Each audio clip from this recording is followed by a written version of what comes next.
আসসালামু আলাইকুম। আজকে আমি দেখাবো ডিম ছাড়া পারফেক্ট ব্রাউনি কেক কিভাবে আপনি বাসায় বানাতে পারবেন। ব্রাউনি কেক বানাতে একটু বেশি খরচ হয়, তো আজকে আমি যতটা সম্ভব কম খরচে ব্রাউনি কেকটা বানিয়ে দেখাবো।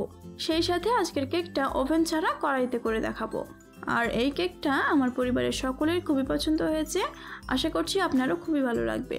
প্রথমে আমি একটা চালনি নিয়েছি, এবার এর মধ্যে দিয়ে দেবো 1 কাপ ময়দা, হাফ কাপ পাউডার সুগার, 1 চামচ বেকিং পাউডার, সেই সাথে 2 চামচ গুঁড়ো দুধ।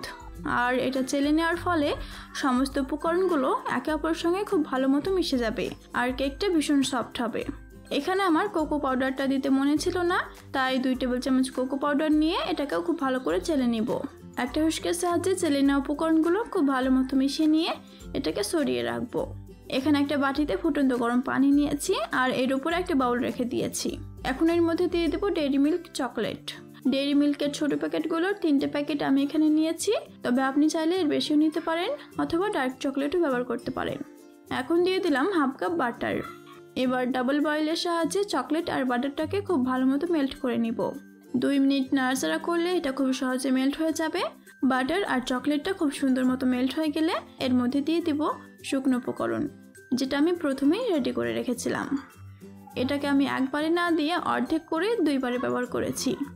আর ব্যাটারটা খুব বেশি গাঢ় মনে হচ্ছিল, তাই আমি এখানে হাফ কাপ দুধ দিয়ে এটাকে আবারও মিশিয়ে নিচ্ছি।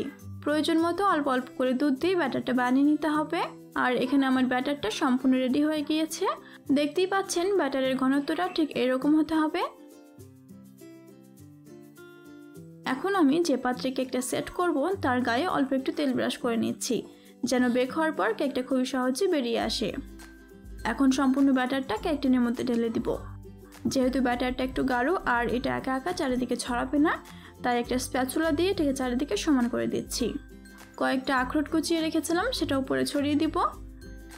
যে কড়াইয়ে কেকটা বেক করব সেটা প্রিহিট করে নিয়েছি। এখন এর মধ্যে কেক টিনটাকে বসিয়ে দিব। এবার ঢাকা দিয়ে দিব। ঢাকনার মধ্যে কোনো ফুটো থাকলে সেটা অবশ্যই বন্ধ করে দিতে হবে। প্রায় 25 মিনিট বেক করে নেওয়ার পর কেকটা আমি চেক করে নিয়েছি, তো কেকটা সম্পূর্ণ বেক হয়ে গিয়েছে। এখন আমি এটাকে নামিয়ে ঠান্ডা করে নিব।